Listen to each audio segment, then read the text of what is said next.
Hello मेरे दोस्तों, कैसे हैं आप? उम्मीद करता हूँ एकदम मस्त होंगे। तो आज के वीडियो में हम बात करने वाले हैं इसके बारे में, अपनी इंटरसेप्टर के बारे में। तो दोस्तों, मुझे इंटरसेप्टर राइड करते हुए हो चुके हैं पूरे 5 साल और ये लगभग चल चुकी है 24,000 किलोमीटर।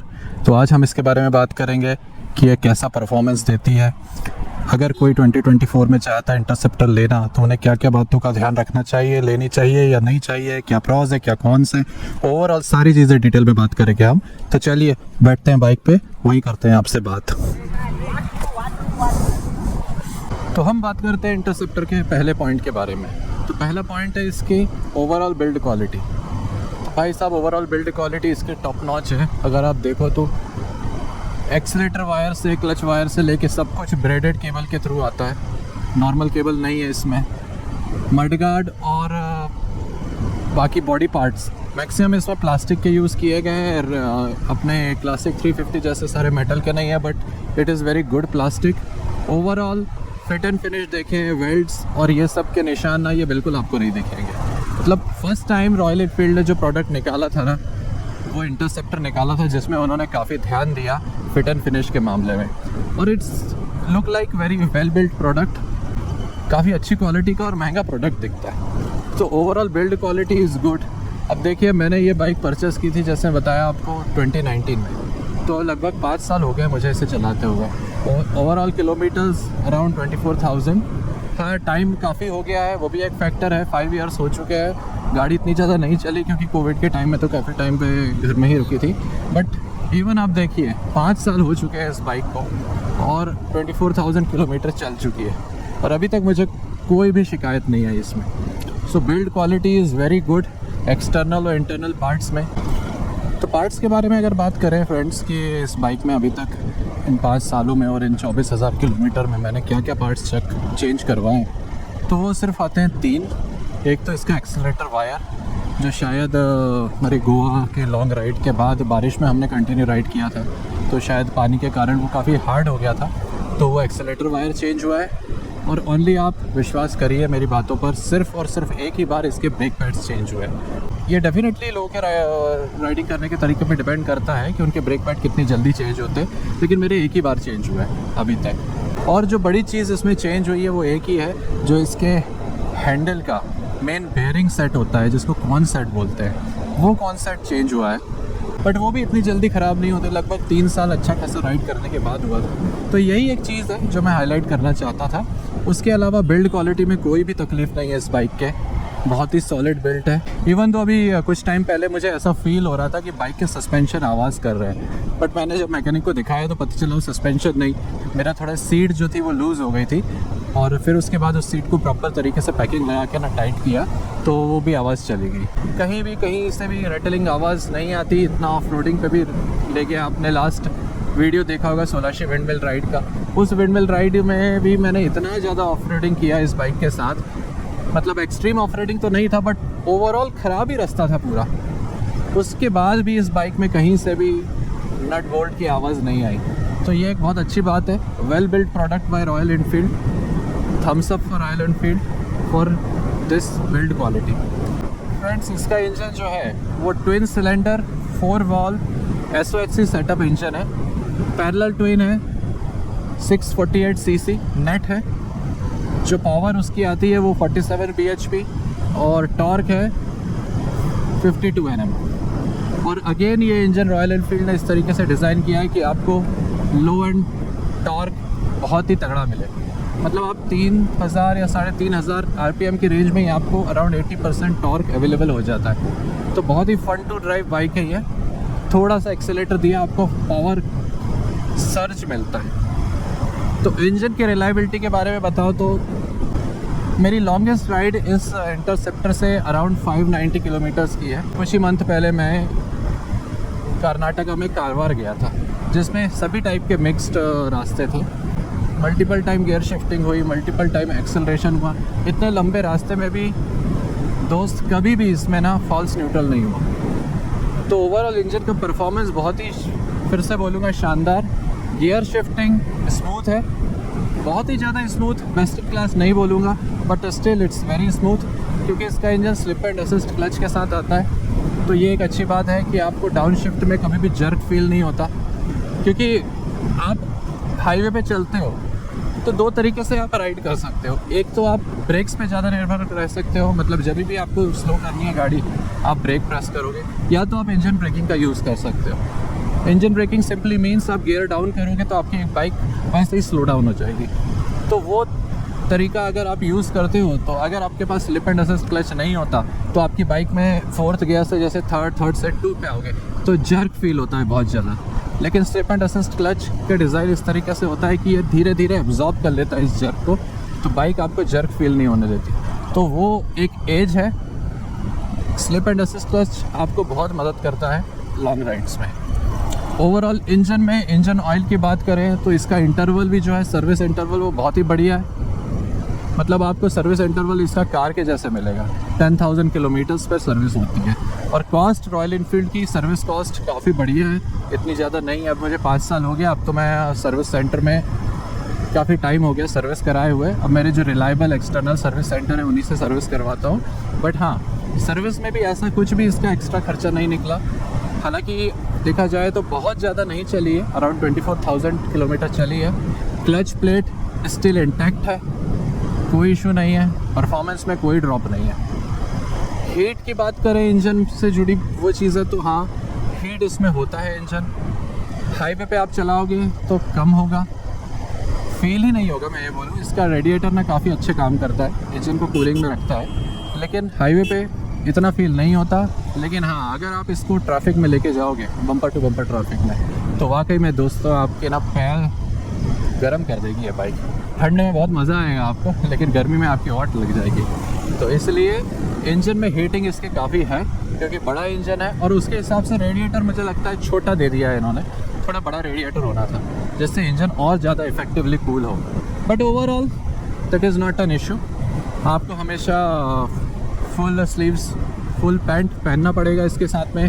कभी भी ट्राई मत करिए कि हाफ पैंट में या फिर आपके चप्पल में इसको चलाएं, राइट? नहीं तो आपके पैर में ना चटका लग सकता है। तो overall engine performance is also good.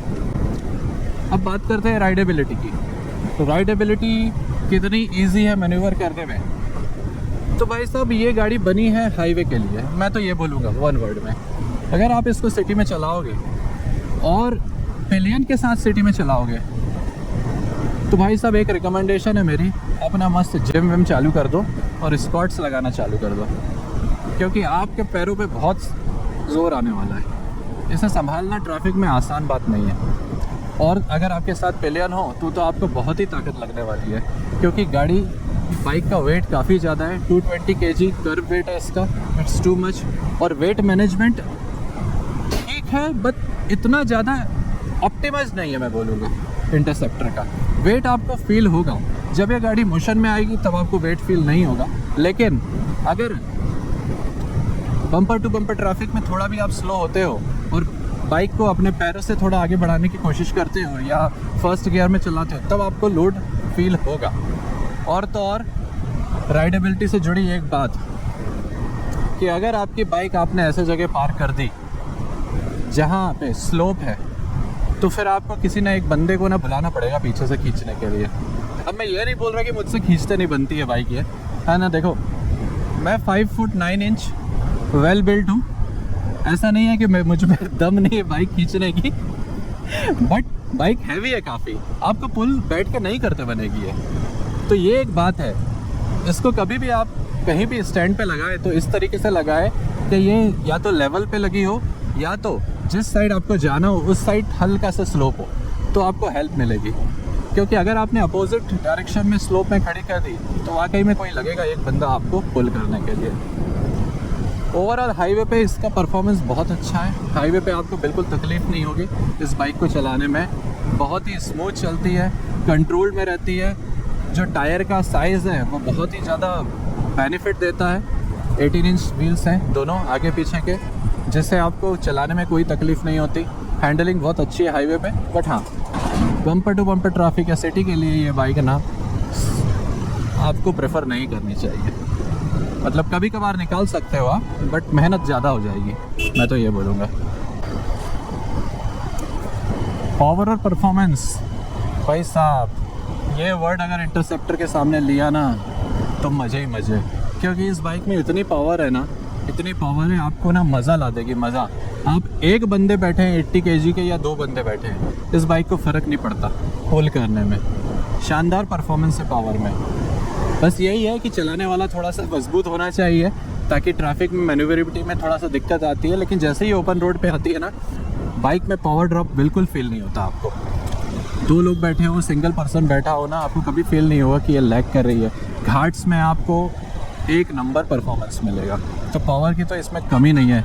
बिंदास आप इसको ले सकते हो, भगाओ, घाट्स पे चढ़ाओ, कभी आपको निराश नहीं करेगी। माइलेज की बात करें तो माइलेज मैंने टैंक टू टैंक जब नापा था इसका माइलेज मेरी एक राइड के ड्यूरिंग, अगर आपका स्पीड लगभग 80, 90 या 100 इतने के बीच में रखें तो अराउंड ये आपको 29, 30, 31 तक दे देती है। टैंक टू टैंक का मेजरमेंट सिटी में डेफिनेटली ये आपको 20 से 25 के बीच में ही देगी, इससे ज़्यादा नहीं निकाल पाएंगी ये, क्योंकि बाइक हैवी है और सिटी में आपको इसको शॉर्ट गियर्स पे रखना पड़ेगा। शॉर्ट गियर्स पे वैसे ही बहुत ज़्यादा पेट्रोल आपका बर्न होता है, तो सिटी में आप एक्सपेक्ट करिए 20 to 25 के बीच में।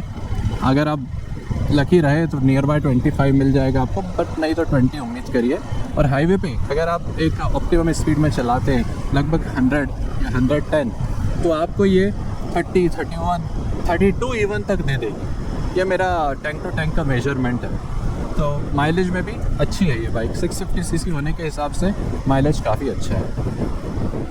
रोड प्रेजेंस और लुक के बारे में बात करें तो जब ये बाइक ली थी मैंने, तब तो ऑब्वियसली ये हेड टर्नर थी, क्योंकि उस टाइम पे मार्केट में कोई भी डबल सिलेंडर और डबल साइलेंसर की बाइक थी नहीं। तो जहाँ पे भी जाता था लोगों के चेहरे बिल्कुल खिलखिला जाते थे, भाई ये कौन सी नई बाइक है। कई बार मुझे सिग्नल पे लोगों ने पूछा ये कौन सी बाइक है रॉयल एनफील्ड की, तो फिर बताता था इंटरसेप्टर है, 2 साइलेंसर हैं, दोनों चलते हैं, ऐसे क्वेश्चन आते थे। तो हाँ, हेड टर्नर तो ये बाइक है और उस टाइम पे बहुत ज़्यादा थी। अभी मार्केट में और भी बाइक्स आ गई हैं बड़ी, तो थोड़ा सा इसका चार्म जो है उनके सामने हल्का सा बोलूँगा मैं फीका पड़ गया है। लेकिन जब मैंने ली थी 5 ईयर्स पहले, तब तो डेफिनेटली हेड टर्नर थी। बट अभी भी काफ़ी नए नए कलर्स और ग्राफिक्स आए ना, तो काफ़ी अट्रैक्टिव दिखती है ये बाइक। और ख़ास करके लोगों का ध्यान जाता है 2 साइलेंसर के कारण इस पर। जनरली इंडिया में इतना ज़्यादा लोग फेमिलियर नहीं है डबल सिलेंडर डबल साइलेंसर की बाइक से। और रॉयल एनफील्ड की इंटरसेप्टर और जीटी के साइलेंसर इस तरीके से डिज़ाइन किए कंपनी ने, ये बहुत ही ज़्यादा प्रोमिनेंट बाहर निकल के दिखते हैं, तो लोगों का तो ध्यान जाता है इस पर। तो ऑब्वियसली रोड प्रेजेंस इस बाइक की है काफ़ी। रिलायबिलिटी की बात करें तो मैं कहूँगा मुझे कभी भी इसमें कोई तकलीफ़ नहीं आई, कोई इश्यूज़ नहीं आए। 1 रन में हम लोग मैक्सिमम 600-650 किलोमीटर्स गए अभी तक, होल डे रनिंग में। कभी फॉल्स न्यूट्रल, कभी स्टॉलिंग, अचानक बंद हो जाना, इस टाइप की कोई भी तकलीफ़ नहीं आई। ऑल्दो हम लोग नॉर्मल हाइट पे ही गए, हाई एल्टीट्यूड पे कभी गए नहीं है बाइक लेके, बट जितना भी चलाया है लगभग दिन भर में अगर 600-700 किलोमीटर, तो मैं बोलूँगा इसमें कोई तकलीफ़ नहीं आई। तो रिलायबल तो है ये। पहले के इंजन जो रॉयल एनफील्ड के थे उनमें काफ़ी शिकायत आती थी, बट ये जो न्यू 650 सीसी इंजन डिज़ाइन किया है रॉयल एनफील्ड ने, काफ़ी रिसर्च के बाद किया है, तो मेरा तो एक्सपीरियंस इसके साथ बहुत ही अच्छा, मुझे कभी भी तकलीफ़ नहीं आई इसके साथ लॉन्ग राइड्स में भी। रॉयल एनफील्ड की सर्विस के बारे में बात करें, उनका एक्सपीरियंस, तो देखो दोस्तों, जब मैंने रॉयल एनफील्ड पे सर्विस करवाया तो मेरा एक्सपीरियंस मिक्स्ड रहा। अच्छा कई बार रहा, लेकिन अच्छा कब नहीं रहा वो मैं आपको बता सकता हूँ। जैसे मैंने आपको बताया, जब ये बाइक का कॉन्सेप्ट तकलीफ़ दे रहा था, ये हैंडल हल्का सा लॉक होता था बीच में, ऑल्दो इतना ज़्यादा फील नहीं होता था, रेगुलर जो चलाता है बाइक उसको समझ में आता था, बट हाँ ये हैंडल कई बार लॉक होता था बीच में हल्का सा। मैं वो बाइक लेकर सर्विस सेंटर पे, आप मानोगे नहीं, 2 बार गया, दोनों बार मुझे ये कह के भिजवा दिया गया कि नहीं ऐसा कुछ नहीं है। स्वभाव उन्होंने क्या किया, जो कुछ दिन तक चलता था उसके बाद बंद हो गया। तीसरी बार जब मैं गया सर्विस सेंटर पे और मैंने ज़रा फोर्स करके उनको बोला कि नहीं आप चेक करिए इसको ओपन करके, तब उन्होंने चेक किया और फिर पता चला कि इसका कॉन्सेप्ट ख़राब है। कॉन्सेप्ट चेंज करवाया, बाइक फिर से वैसे ही हो गई, बढ़िया स्मूथ। बट हाँ ये चीज़ें ध्यान देने वाली हैं। अगर कस्टमर कभी आपको बोलता है कि उससे इस टाइप की तकलीफ़ है, तो आप एक बार सीरियसली देखिए, क्योंकि हैंडल की बात है, हल्का सा लॉक होता है, ये कभी बड़ा इशू भी क्रिएट कर सकता है। राइट। तो इसे इग्नोर नहीं करना चाहिए, क्योंकि कस्टमर जो है, यूज़र जो है बाइक का, वो ऑब्वियसली सर्विस सेंटर में जो स्पेशलिस्ट होते हैं मैकेनिक्स, उनसे ज़्यादा नहीं जानता। वो अगर कोई शिकायत लेके जाता है अपनी, तो मैकेनिक्स और सर्विस सेंटर का रिस्पांस इस तरीके से होना चाहिए कि वो सेटिस्फाई रहे। उस टाइम पे मैं बिल्कुल सेटिस्फाई नहीं था रॉयल एनफील्ड की सर्विस से, बट ओवरऑल इट्स गुड। वो एक ही इंसिडेंट हुआ मेरे साथ जिसमें मुझे अगर रेटिंग देने को बोलें तो मैं सिर्फ 1 स्टार दूंगा out of 5। Apart from that अभी तक सब ठीक है। उसके अलावा सर्विस में ऐसा कोई दिक्कत नहीं है। बस यही एक इम्प्रूवमेंट की बात है कि कभी कस्टमर कोई चीज़ के लिए बोले तो थोड़ा सीरियसली लें उसको, ताकि वो आगे कभी बड़ी प्रॉब्लम ना बन पाए। कि कुछ कॉन्स है इस बाइक में जो कि हमें ध्यान रखना चाहिए, जो कि नए हमारे दोस्त सोच रहे हैं ख़रीदने का, तो उन्हें बता दिया जाए। तो दोस्तों, कॉन्स की बात करूं मैं इसमें, तो वो मुझे सिर्फ एक ही फील होता है, इसका थोड़ा वेट मैनेजमेंट। अगर आप वेल बिल्ट हो, 5'9", 5'10", अराउंड 6, तो बहुत ही अच्छी बात है, आप आराम से इस बाइक को संभाल लोगे। लेकिन अगर आपकी हाइट कम है तो बेटर सजेशन कि आप पहले जाके इसकी टेस्ट राइड लीजिए, फिर खुद से डिसाइड करिए। क्योंकि दोस्तों प्रैक्टिकल देखा है मैंने, मेरी ये बाइक रहती है घर पे और मेरे फ्रेंड्स हैं, कई फ्रेंड्स हैं, किसी की हाइट कम है, किसी की हाइट ज़्यादा है। वो लोग कभी भी इस बाइक को लेके जाते हैं तो नेक्स्ट टाइम पे से ना फिर मना ही कर देते हैं। तो पहला फैक्टर तो जो मैंने एकदम स्टार्टिंग में बताया कि ट्रैफिक में मैन्यूवरेबिलिटी, ट्रैफिक में मूवमेंट इसका बहुत ही मुश्किल है ड्यू टू वेट। और तो और इसका वेट मैनेजमेंट आई फील इतना परफेक्ट नहीं है कि एक कम हाइट का बंदा इसको चला सके। मैं उनकी ज़ुबानी बता रहा हूँ, मुझे कोई प्रॉब्लम नहीं है, आई एम 5'9", मुझे इसको हैंडल करने में कोई तकलीफ़ नहीं होती। लेकिन उनसे सुना है मैंने, तो आप अगर आपकी हाइट कम है, आप शॉर्ट है, तो एक बार आप खुद से जाके देखिए, तो ही डिसाइड करिए। उसके अलावा और कुछ कॉन्स तो मुझे ऐसा दिखता नहीं है। मुझे बहुत ही मज़ा आता है इस बाइक को राइड करने में, हाईवे पे एकदम ये चेहरे पे स्माइल ला देती है। ब्रेकिंग्स बढ़िया है।